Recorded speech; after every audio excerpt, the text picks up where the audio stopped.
Well, good afternoon, folks, and welcome to episode 205 of the Sticks and the Six podcast. As always, I'm your host, Andrew Forbes, here with my co-host, Peter Barricchini. And Peter, we got not much to talk about, but again, Brad Treliving and the Leafs get into that trade network as the offseason continues. The offseason of Brad Treliving is what we're going to continue to refer to it as.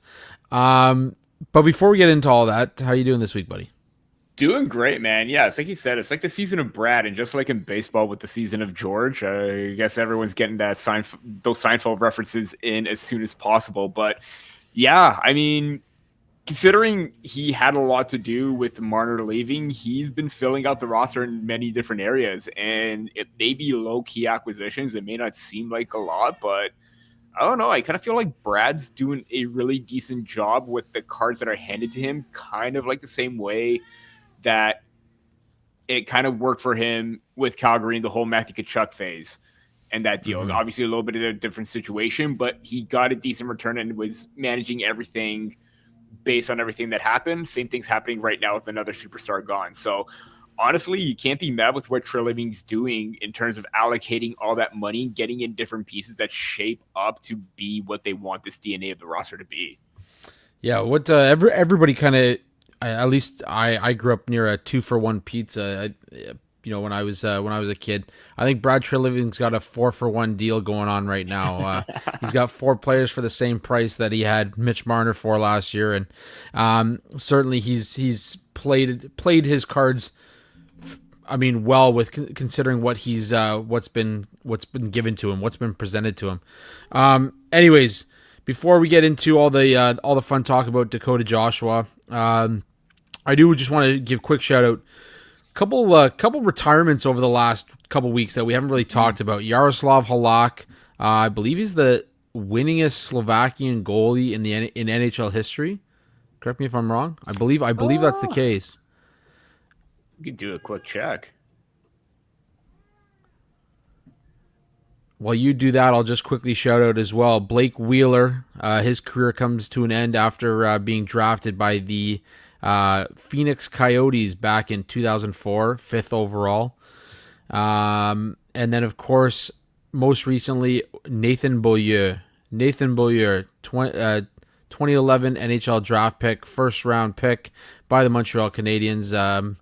And again, he went on to have a maybe not as strong of a career as people wanted, but he certainly appeared in many games with the Buffalo Sabres, the New York Jets, the Winnipeg Jets.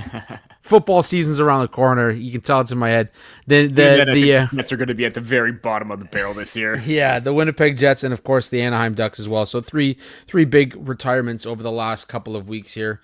You got that stat on Halak?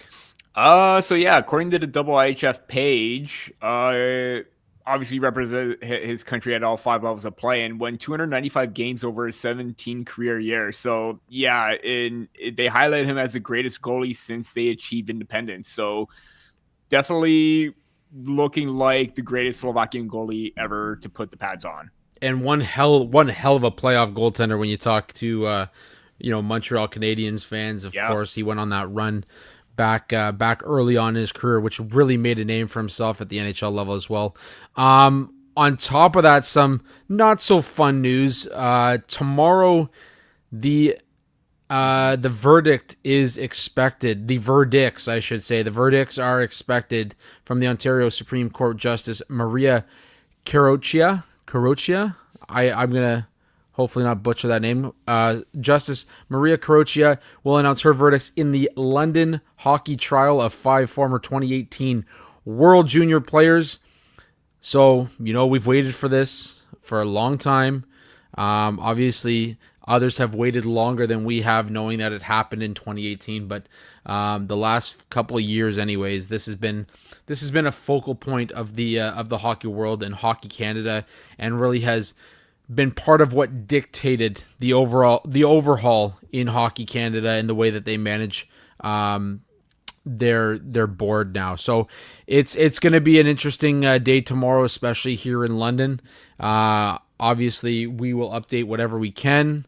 whether it's through YouTube Shorts or whatnot. So make sure, if you haven't already, head over to our YouTube, hit that subscribe button, and I will personally try to update you as the news comes out regarding the 5 players involved in the 2018 World Junior debacle. Let's call it debacle. Anyways, with that said, we don't have a ton to talk about this week, so we're going to keep this episode fairly short.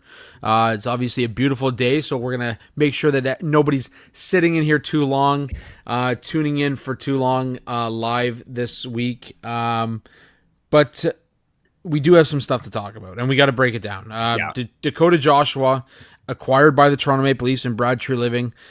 You mentioned it off the top of the show, how important it is that there is this DNA shift, and what Brad Treliving's done with what he's been given, the opportunity he's been given with Marner now in Vegas.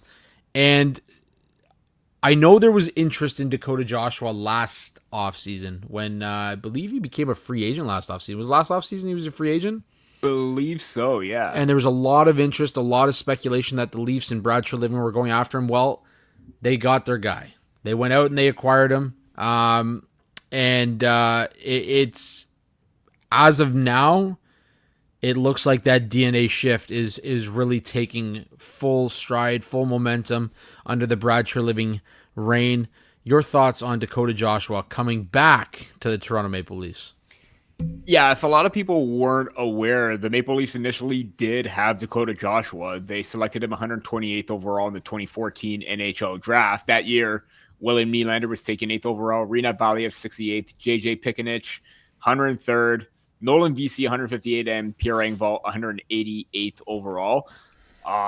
Honestly, during that time, I thought Joshua was kind of a player that could have found a roster spot similar to where he is or where he's going to be right now. Obviously, the Maple Leafs didn't sign him an offer. Believe there was another team that probably selected him or picked him up afterwards. I believe they signed him when he wasn't made available, and I believe that team ultimately became the St. Louis Blues. Then he signed with Vancouver and all that. So, it's really interesting how everything came full circle because of the fact that, you know, he also played under Craig Berube in St. Louis, so there's that familiarity with the head coach right there. He had a breakout year 2 seasons ago with the Vancouver Canucks. Before last season, he was injured. He did have to deal with testicular cancer, so obviously that impacted his play overall. But I feel like he can get back to where he was prior to all the issues that affected him. And now that he's back to health, his health is first and foremost. It's up to par. It's where he wants it to be. No issues are lingering or affecting him right now. Obviously, last season kind of impacted his play overall. The year before that, he was an absolute beast for the Canucks. I mean, let's not sugarcoat it anyway, because, you know, he did have that 8-game run or 30-game run where he had 8 points, but then the last 2 seasons, 23 points with the Canucks in 22-23, and then 32 last year with 18 goals. I mean, in 23-24, dipped lower because of the injuries and everything like that, missing the start of the season. Honestly, this is the ideal, I'm not going to say like highly skilled power forward, because that's exactly what Matthew Knies is going to be. But this is a guy that gives you another level of intensity, the guy that could be a support player, get into the open ice while others do all the work. He could battle and crash his way to the middle of the ice, be heavy on the forecheck, you name it. Dakota Joshua did all of that with the Vancouver Canucks, and he has another opportunity to do that with the Maple Leafs. And if you are looking for a guy to kind of push 18 goals, 35 or so points, I think this is the guy that can do it. And we talk about secondary scoring, how we need to have more players be more have that willingness to go into the middle of the ice, crash the net, not play so much on the perimeter like other guys that have shown in the past. Dakota Joshua is going to be that kind of guy to do it. And again, I kind of felt that there was kind of a path for him for the Maple Leafs in 2014. They didn't see it. Obviously, there's a shift in drafting philosophy with the highly skilled players and everything like that. But he's got a little bit of speed to his game. Obviously, he's got the physicality. He's a guy that can make hits. away in the offensive zone, away from the puck, open ice. I mean, defensive impact may not be there, but the overall offensive impact really was starting to show or peak 2 seasons ago, dipped last year, but I think the promise is still there with Joshua. Yeah, I mean, you broke it down great. Like, really, last season, I'm not going to judge him off of coming off of one season. Obviously, with the testicular cancer and going through all of that and going through the health issues, and not just the health issues, but what it does to your mindset, what it does to your game away from the ice, what it does to your preparation for the season, what it does to, it shifts everything in your life. And we've talked about this with other things, with Morgan Riley becoming a dad this season and yada yada yada. Like, we've talked about how the off ice things do affect your game on a general level, and to go through what he went through. And obviously, when you hear the word cancer, there's obviously that scare factor as well. So I think it changes your mindset. To judge him off of that one season would be inaccurate for us to do. Obviously, as you mentioned, the Leafs did draft him back in 2014, 5th round, 128th overall.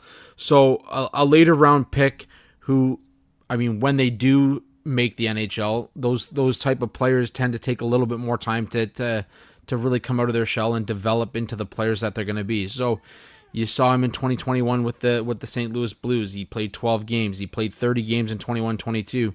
All of a sudden, he makes that move to Vancouver, and he's got 79 games, 23 points.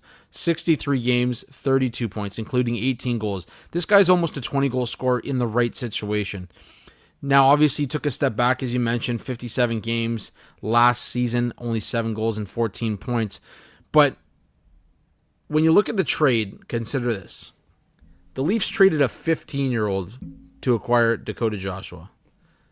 They traded a kid who's right now 14 or 15, going to be going into the 2028 draft, will be a 4th-round selection at some point, and that's what the Leafs moved to acquire Dakota Joshua, to try and help that DNA shift, to see if they can put him back into a position that he is going to be successful in. And I do believe that the Leafs, albeit maybe still looking like a team that lost Marner rather than a team that has added the right pieces. Mm-hmm. And that's going to be the identity right now. People are going to look at the Leafs and say, well, this is a team that lost Mitch Marner.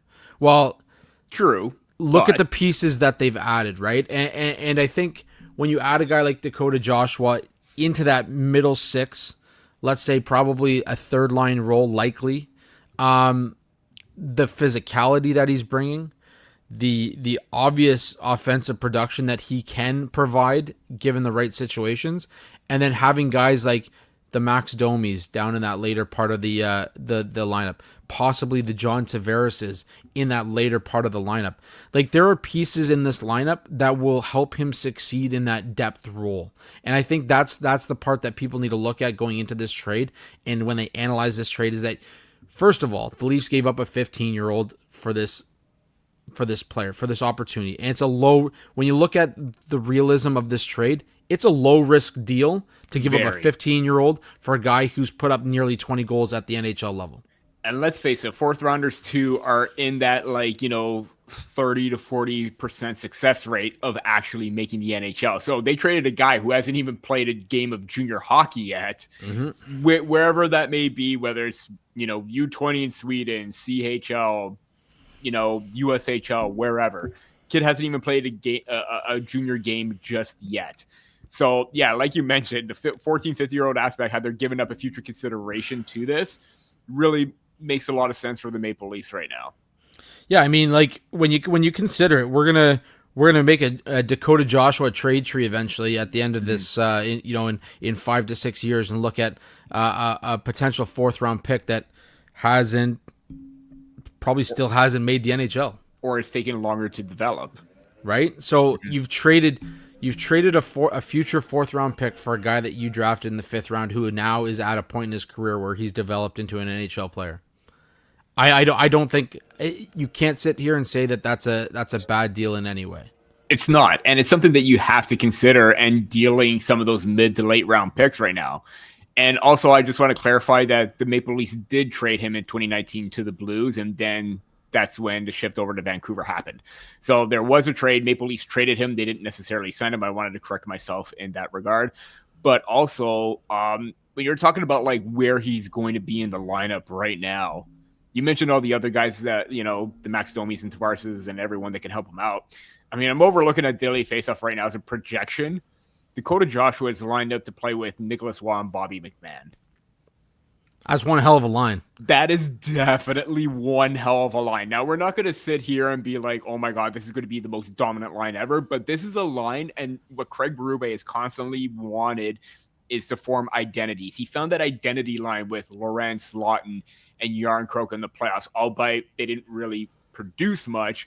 You saw what they were capable of in the offensive zone. This is possibly one of those new identity lines that could come into the fray with Waugh up the middle. You got the speed of McMahon. He can play left or right side. Dakota Joshua, like I mentioned about his power forward like game, the strength, the physicality, and even McMahon, if he's able to elevate his play and use that body to his advantage a little bit more and kind of, you know, kind of be like a Matthew Knies, not giving a shit on who's going to come your way.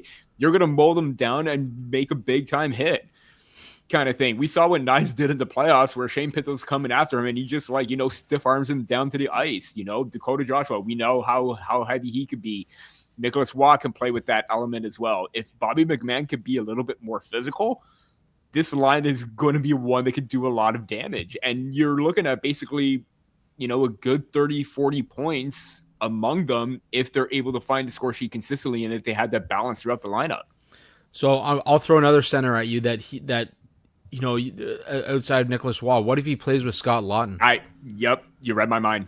Right? Yep. You know what I mean? Like, talk about physicality, talk about identity, talk about a guy that wants to be there. And we haven't even talked about the fact that Dakota Joshua is going to be wearing number 81. And the reason, not only has he worn it in Vancouver, but for his response to that is, you know, going back and talking about former Leaf Phil Kessel and his battle with testicular cancer and the connection there. And he says, I love the mojo there. I knew his story and looking forward to playing a long time here like Phil Kessel did. So, I mean, like, talk about time here. I just want to emphasize that he hopes that he could have a career here. Yeah. Yeah. Not only that, but you're talking about the present. You're not talking about future. I hope I can have a long career there. I hope I can have a long career here. He wants to be here. And I always love looking at our friend Alex Hobson's tweets when it comes to Leaf stuff because he's very, very animated, gets into it with his followers. I love it, very vocal. And his thing was like the passion train's already going.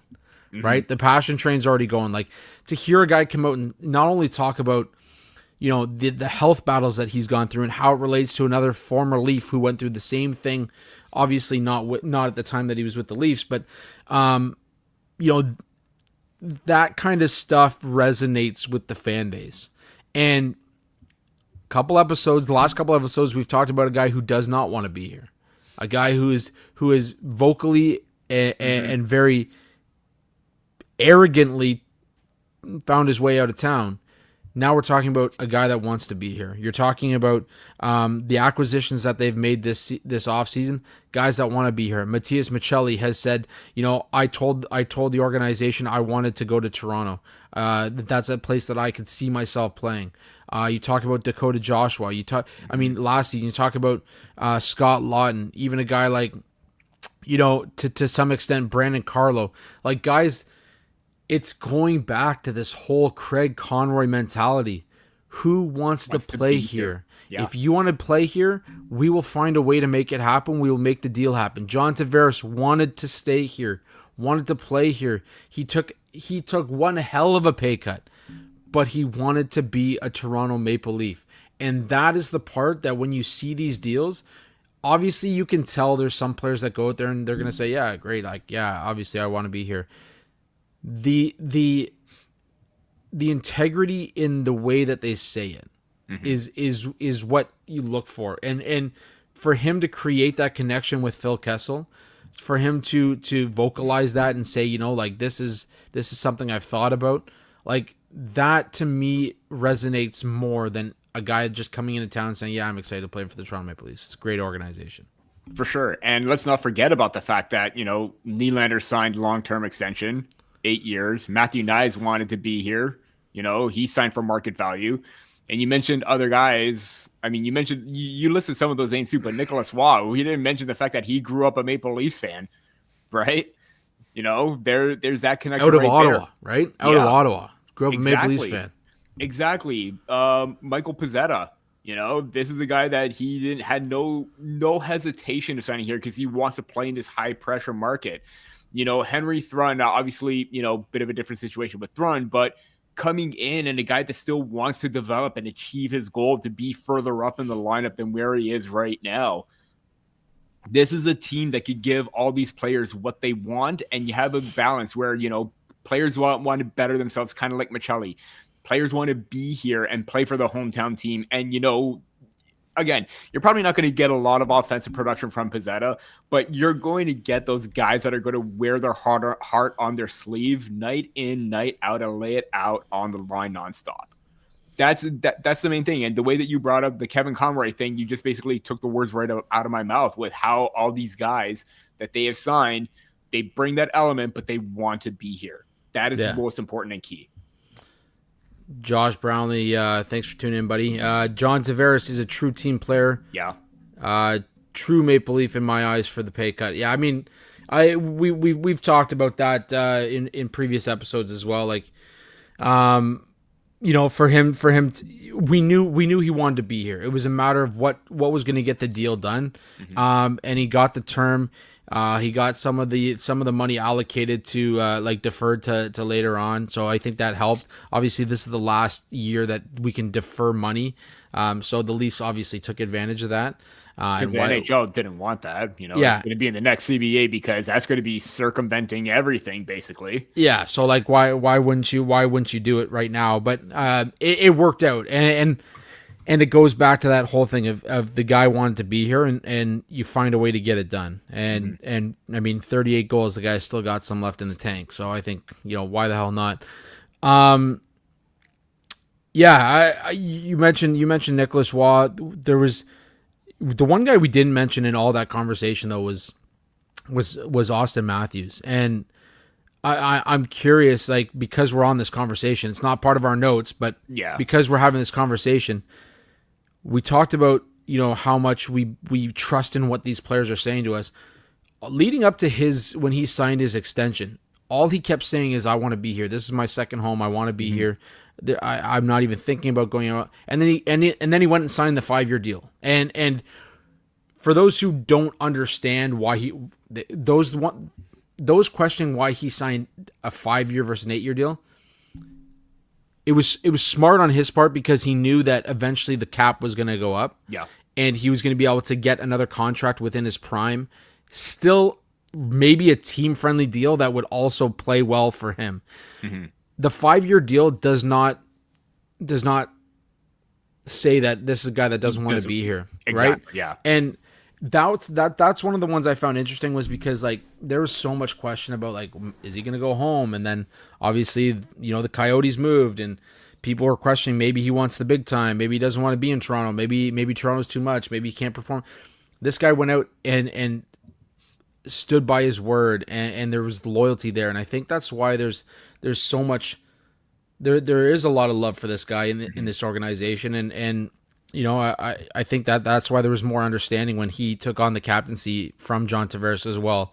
But yeah, I mean, also I think this season would be a little bit different too because he was battling something. There was something nagging him nonstop 100% the year, and obviously people knew something wasn't right.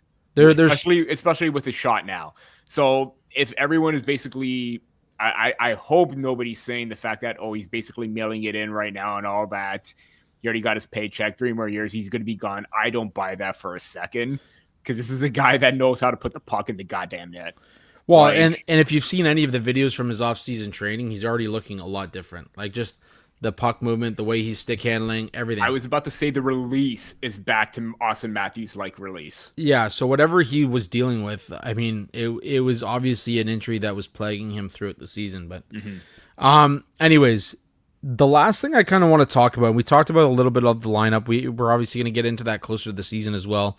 But one of the names that continues to come up, especially with all this change to the CHL and the NCAA and this and that, and he's signed to his ELC, so that makes him ineligible to play NCAA. But Easton Cowan, Easton Cowan, and I've seen a lot of things talking about not putting the pressure on Easton Cowan to be the replacement for Mitch Marner. I mean, he's got the same size, maybe plays with a little bit more physicality, a little bit more of an edge, has the same skill, like maybe not the same skill level, but the ability to put the puck in the net and be a playmaker at the same time. Yeah. He's got all the tools, right? Mm-hmm. He's got all the tools. Where does he fit in? Where does he fit in this season? Because there's a part of me that I think we all know that he doesn't want to be an AHL player. Yeah. At the same time, as a Leaf fan, I'm okay with that little bit of development. And this kind of goes back to the old days in Detroit, where you had the I say the old days, I'm talking like the late 90s, early 2000s, yeah. Where you had Pavel old days. Those are our old days right there. They're the old days to the 25-year-olds, okay? Where they had the Datsuks and the Zetterbergs going through the junior run for a little while and going through, staying overseas and coming over, playing in the AHL for a little bit and getting a taste for American, North American hockey. Easton Cowan has dominated the OHL. He would not be a top 6 forward right now on the Maple Leafs. And I say that with all the respect to him, because he's got the ability to be there, and he's got the ability to play up to that level. But I think it would be unfair to him to put him in a top 6 spot right off the hop this season. But is it hindering his development to put him in a bottom 6 role?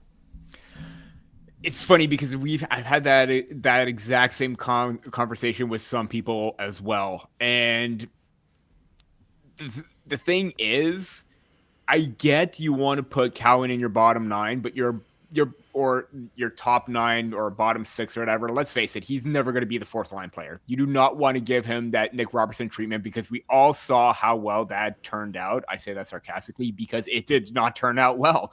I mean, you want to give him that 3rd line spot and then move him up into the lineup, fine. But you already have that 3rd line possibly penciled in right now with Joshua Waugh and McMahon. Let's throw in Scott Lawton. Let's throw in Steven Lorenz. Those guys can move up and down the lineup. The top 6 is the spot for Easton Cowan. There is no doubt about that.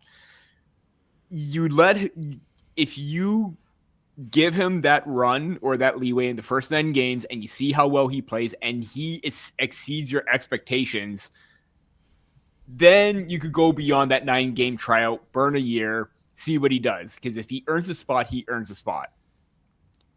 If not, again, like you don't want to rush a player with his skill set and the potential of what he could become. And that is essentially, again, you don't want to put that label on him, but Mitch Marner, but with a little bit more bite and edge to his game, because we've seen how feisty Easton Cowan can be. Like, this is the guy that when someone's waving the red flag or anything like that in front of him, he's going to see red and he's going to go after you, kind of thing. But I kind of agree where there's nothing left for him to prove in junior. If he can't go back because he's 20 years old. It's either the AHL or NHL right now. But yeah, he's done with the juniors. I even wrote in my top 10 prospects that he's done with juniors. There's nothing left for him to prove. He's got the awards, the accolades, the Memorial Cup redemption kind of thing, the Memorial Cup MVP. This is a guy that can rise up in clutch moments and be that kind of player that the Maple Leafs want in big game moments. That has happened. That's the reason why they drafted him. That's what, drove Wes Clark and company to draft him, because of that playoff. And then you saw what he did afterwards. If he does go into the AHL, I have no problems, because let's face it, you're not going to keep him in the bottom 6. I don't want another Nick Robertson situation where it's going to hinder his development. It's going to play mind games with him. It's going to be like, well, is this going to be my role from here on out? Meanwhile, look at what he's done throughout his junior career, where he was a top line player, a top line producer, with the London Knights. Again, for me, it all comes down to those 9 games. If he plays well, I'm happy with him running away with a top 6 spot, because let's face it, if he is in there, then you could possibly move down Max Domi and you could have Cowan, Tavares, Nylander as your top 6. I think in maybe a year's 2 time, if that's where you want to go, that should be your second line right then and there. There's no ifs, ands, or buts about it.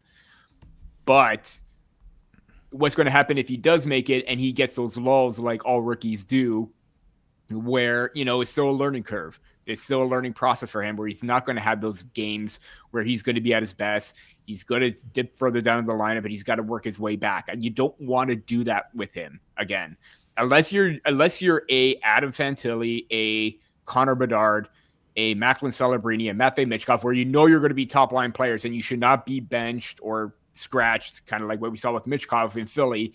Those guys are going to be in your top 6, and you want to give them every opportunity to succeed. That should be the same situation with Cowan. Now, I'm not putting them in the same hierarchy as those players, but he is going to be a fixture on that second line, and he should be there constantly to be a thriving force for the Maple Leafs. Okay, so first off, Josh says Easton Cowan third or second line. I mean, you have to. When once he makes it to that level, you have to have him in that middle 6, regardless of whether he has some struggles or not. You have to keep pestering with ice time, pestering with the opportunities, and make sure he succeeds. Kind of thing. Yeah, protect him in a sense, right? Mm-hmm. Don't protect him where you're throwing him on the first line and say, "Here you go, kid. You got 25 minutes a game and best of luck." No, you got to protect him in the sense that you give him that second or third line role. You give him, maybe 12 to 15 minutes, but don't, like you said, don't give him the Nick Robertson treatment where like you're setting this kid up for failure, where you just keep, trying to boost him up and then you knock him down. Hear me out. My thinking here is, like, we all know that the Leafs and Robertson have arbitration. I believe it's August 3rd or August 4th. So there's going to be the likelihood of a contract being signed there is it's going to happen, right? Then he's got to slot back into the lineup, and chances are is the Leafs, hopefully give him a legitimate opportunity to try and succeed in this lineup. Let's argue that would happen, right? That's assuming that David Kampf and Calle Jarnkrok are gone, and there's maybe a couple extra holes in that lineup to fill. My thinking is, and again, this is not a commentary on Easton Cowan's ability, but my thinking is Easton Cowan starts in the AHL.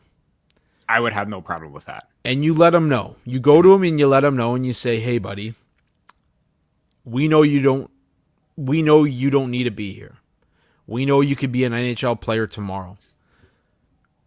Go down there, show us what you can do at the AHL level, and give us the opportunity to kick off the season and see where it goes." And the first injury that you get to a forward, you're bringing that kid up, and you're allowing him to earn the minutes that you want him to earn. So you allow him to go out there and make the mistakes that he's going to make, because he's going to make mistakes. He's what, 19, 20 years old? 20 years old, yeah. He's going to make mistakes. So you put him in that second or third line role, but you let him maybe get a power play here and there. You let him get on those lines.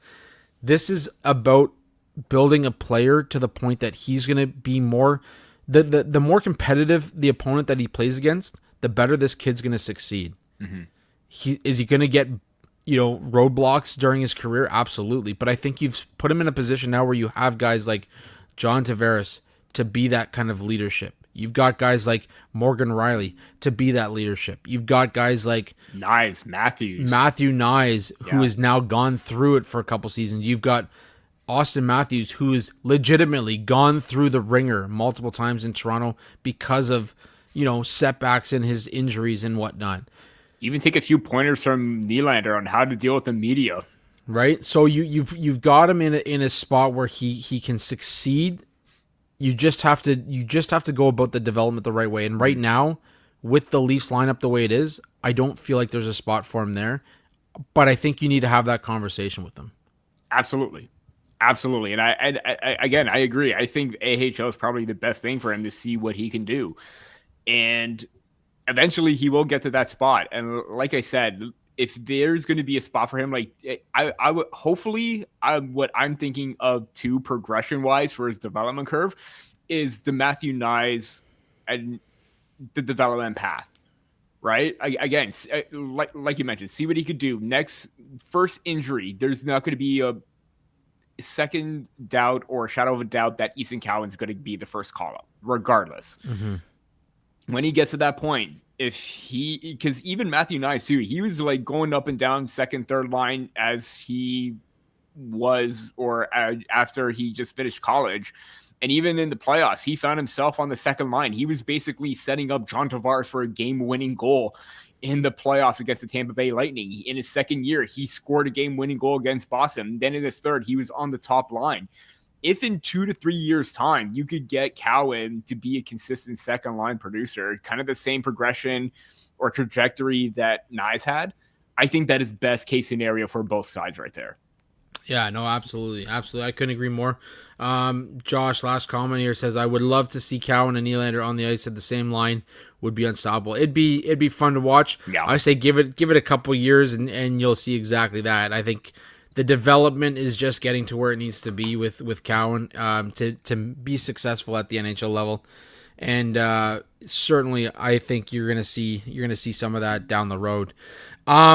Before we close out here, again, not a ton to talk about this week, but before we close out here, I know we have a bunch of exciting guests coming on in September, even late August, so we might cut our break a little bit short to get back into the season previews and all that fun jazz. It is the 23rd of July. We will have one last episode of season 5, so our finale will be next week. Yeah, outside of that, Peter, anything you wanted to throw out there before we close it out for the week? I just want to give a little tidbit out there because I was working on my top 10 prospects for the Maple Leaf system. And, I'm intrigued to see what Victor Johansson could do this year, because when he got drafted, he was basically an unknown and he was 143 pounds. And going back while watching the interviews, he bulked up to 165 right now. And he's a 6'1", 6'2", mobile puck moving two-way defender kind of thing. And the way that he said that, he just spent the whole entire off season or eating as much pizza on Sundays, eating a lot of snacks too.